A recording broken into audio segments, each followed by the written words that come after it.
रहा केक। और यहाँ पर अभी देखिए क्या क्या मंगवाया गया है। ये है मीठी चावल और रसगुल्ले और इसके बाद है इसमें बिस्किट और नमकीन। और अभी हमारी टीम मेंबर जो हैं वो आने वाले हैं, तो अभी यहाँ पे छोटी सी पार्टी होगी। और ये रहे मेरे हस्बैंड जी।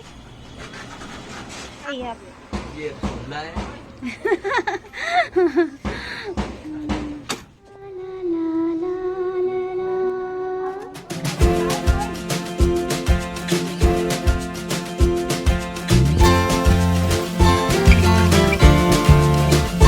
हेलो फ्रेंड्स, कैसे हैं आप सभी और हैप्पी क्रिसमस आप सभी को।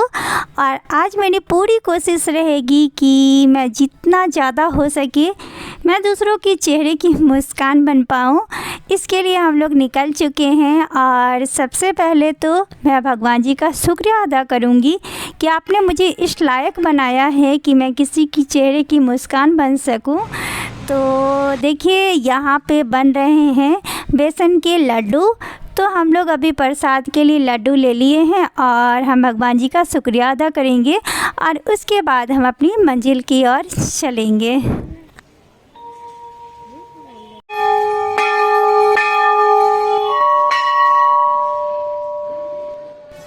तो फ्रेंड्स, मैं आपको बता दूं कि अभी मैं जिस मंदिर में आई हूँ ये हमारे लखनऊ के काफ़ी प्रसिद्ध मंदिर है। और जो लखनऊ से हैं वो इस मंदिर को देखते ही समझ गए होंगे कि ये कौन सी मंदिर है।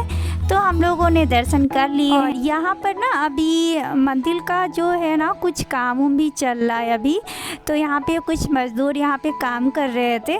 तो मैं ना कुछ घर से ही खाने पीने की चीज़ें लेके आई थी, तो वही मैं इनको दे रही थी। और अभी दोपहर का समय था तो इन लोगों को शायद भूख भी लगी थी, तो ये लोग ना काफ़ी खुश हो गए थे। और उसके बाद जो है वो मैं मछली को खिलाने के लिए दाना भी लेके आई हूँ।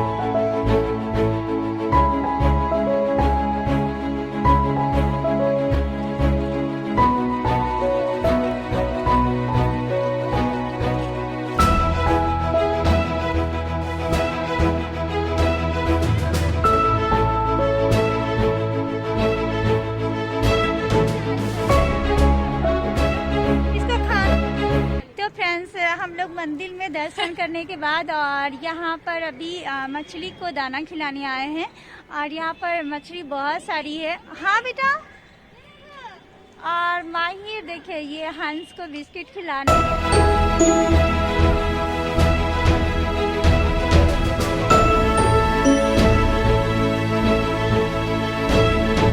फ्रेंड्स, आज क्रिसमस के दिन हम सभी लोग इस इंतज़ार में रहते हैं कि हमारा सेंटा आएगा और हमारे लिए कुछ ना कुछ स्पेशल करेगा। तो जैसे कि बच्चों के लिए उसके सेंटा मम्मी पापा और मम्मी पापा के लिए उसका सेंटा उसके मम्मी पापा, लेकिन इस बेजुबान के लिए इसका सेंटा कोई भी नहीं होता है। तो इसलिए मुझे इनके साथ टाइम बिता के सच में बहुत ही अच्छा लग रहा था। और सच यकीन मानिए फ्रेंड्स, मेरे दिल को इतना सुकून मिल रहा था कि मत पूछिए। और कभी आप लोग भी इस तरह से करके देखिएगा, आपके मन को बहुत ही सुकून मिलेगा। तो यहाँ पर जो लैया मैं मछली के लिए दी थी ना, तो देखिए हंस इसको चुन चुन के खा रही है यहाँ पर। और पता है यहाँ पर बहुत सारे बंदर भी रहते हैं जो इंतज़ार करते हैं कि कोई आएगा और हमारे लिए कुछ लेके आएगा। और पता है ये बंदर मतलब जब हमारे पीछे आ रही थी तो सबसे पहले तो मैं डर गई थी कि पता नहीं मेरे ऊपर हमला तो नहीं करेगी। लेकिन ये बेजुबान जानवर वो सब प्यार के भूखे होते हैं। किसी को मतलब ऐसा नहीं है कि वो हमारे ऊपर बेमतलब हमला करेंगे। जब उनको लगता है कि हम उसका नुकसान पहुंचाएंगे तभी वो हमारे ऊपर हमला करते हैं। और पता है जब मैं उसको बिस्किट दी, एक को पहले दी थी, उसके बाद धीरे धीरे जैसे ही मतलब बाकी इसके जो टीम थे उसको लगा कि ये कुछ खिला रही है, तो धीरे धीरे सब लोग मेरे पास आने लगे और सब अपना अपना जो बिस्किट था वो बहुत ही प्यार से खा रहे थे। ये देखिए कितने मासूम है।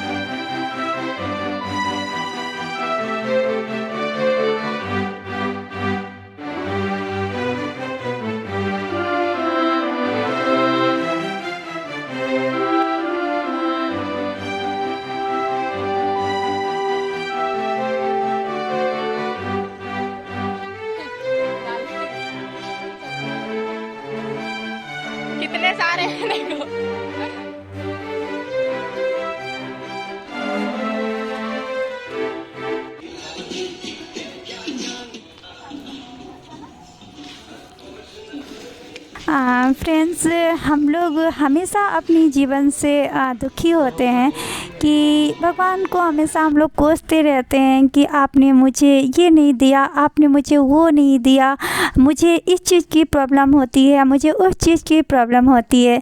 लेकिन आप जब इन लोगों को देखेंगे ना तो फिर आपको लगेगा कि भगवान ने आपको जिस हाल में रखा है ना वो बहुत ही अच्छी स्थिति है आपकी।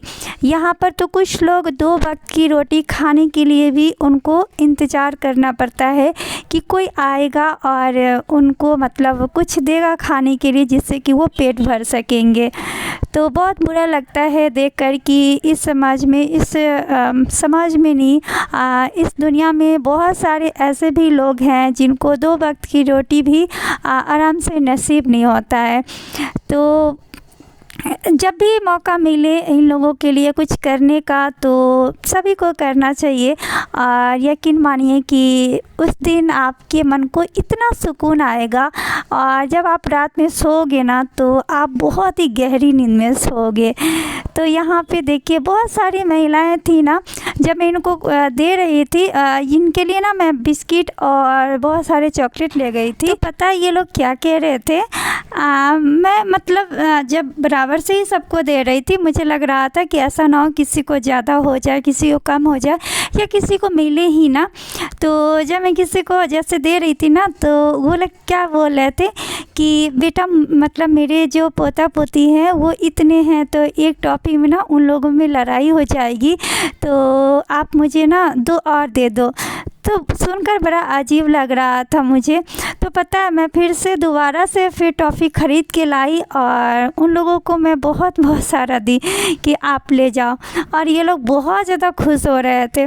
तो मुझे बहुत अच्छा लग रहा था और आज का दिन मुझे मतलब इन लोगों के साथ बिताकर ऐसा लगा कि आज का दिन मेरा सफल हो गया। मैं भगवान का एहसान मानती हूँ कि उन्होंने मुझे इतना तो नहीं दिया कि मैं इन लोगों के लिए बहुत कुछ कर पाऊँ, लेकिन मतलब अगर मुझे बहुत ज़्यादा कुछ दिए होते ना तो शायद मैं इन लोगों के लिए बहुत कुछ करने की कोशिश करती। और मैं सोच भी रही थी कि मैं कुछ कपड़े भी ले जाऊंगी, लेकिन फिर सोची ना कि वहाँ पर शायद पता नहीं कितने लोग होंगे और ऐसा नहीं होना चाहिए कि मैं किसी एक को दूं और किसी एक को ना दूं, तो ये भी अच्छा नहीं लगेगा। तो इसलिए मुझसे जितना हो पाया यहाँ पे मैं मतलब कोशिश की करने की। और एक और चीज़ मैं लास्ट में आप लोगों से बोलना चाहूँगी, हाथ जोड़ के विनती करना चाहूँगी कि जो बच्चे पतंग उड़ाते हैं वो बिल्कुल भी इस बात का ध्यान नहीं रखते हैं कि उस धागे से किसी की ज़िंदगी भी बर्बाद हो सकती है। ये मासूम पंछी आसमान में उड़ रहे थे और इस पतंग की धागे की वजह से ये कट के ज़मीन पर गिर चुके हैं और ये इतना घायल हो रखे थे कि इनके खून भी बह रहे थे और ये ना बिल्कुल धागा में उलझ चुका था। तो प्लीज़ जो भी मतलब पतंग उड़ाते हैं ना वो ध्यान में रख के, अगर उड़ाना है तो ध्यान में रख के उड़ाइए। इस तरह से किसी बेजुबान का जान उनके कारण जाए ये सही नहीं है। और बहुत सारे ऐसे केस आते रहते हैं कि पतंग की वजह से बहुत सारा केस ऐसा बन जाता है। तो प्लीज़ इस तरह से मतलब ना करें। तो ये वीडियो अगर आप लोगों को अच्छी लगी हो तो प्लीज़ इस वीडियो को लाइक और शेयर ज़रूर करें। तो चलिए हम इस वीडियो को यहीं पे एंड करते हैं। Thank you.